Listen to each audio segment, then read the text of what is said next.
Hey guys, this is a super quick tip for Reactor. I thought I'd give you a really useful little piece of advice. I was playing around today and I remembered something to do with SSE instructions.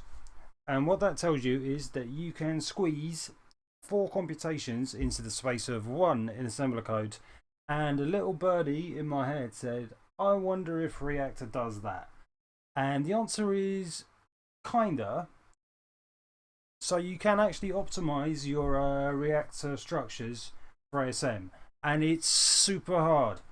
But where you do have a practical application is building effects for left and right channel audio.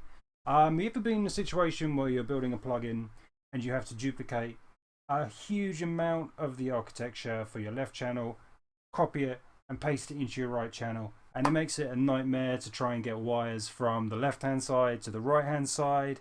Feedback around issues is like a big issue for like stuff like delays and stuff like that. It's a total pain in the ass. So let me show you something which I think you will like. This, I am sure you will agree, is a stereo signal out of the synth massive. Very simple patch. I'll go back to start. That's definitely a stereo signal. And on that channel, I have one Reactor plugin with a filter, and that's it. Just one filter. And you will note that the only way through this plugin is down one wire. Stereo in, stereo out.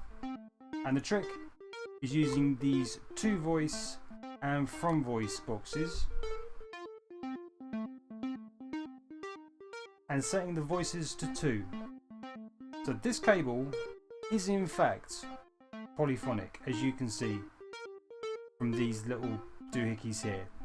The outputs are monophonic, the inputs are monophonic, but I can assign a monophonic input into the polyphonic structure of a Reactor structure. So on voice 1 I put the left channel, on voice 2 I put the right channel, and this is voice 1 and 2 in one polyphonic cable. I can put any structure I like in here. It could be a delay, anything at all, and have just one complete unit which contains all the channels of polyphony or voices or channels that left, right, front, back, rear, middle, whatever you want to process. You can have as many of them as you want. Just think of them as voices. Voices are channels.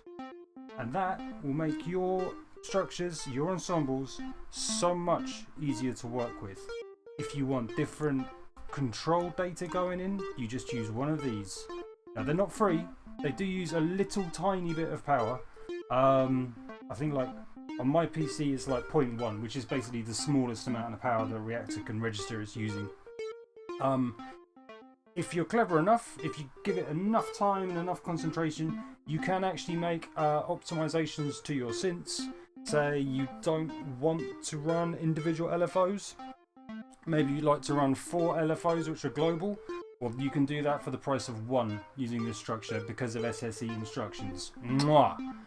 But there's limitations, of course. You lose polyphony in a different way.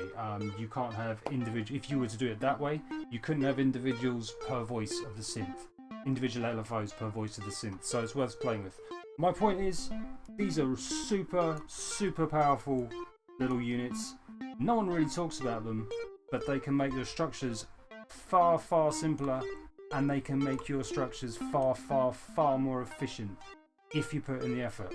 I hope that was useful for you. That's all I wanted to say on this subject. I'm in the process of building a delay. We might see that go up. But I thought you would really like this because it makes your structure just so much easier to read. Yeah, that's it. Have fun.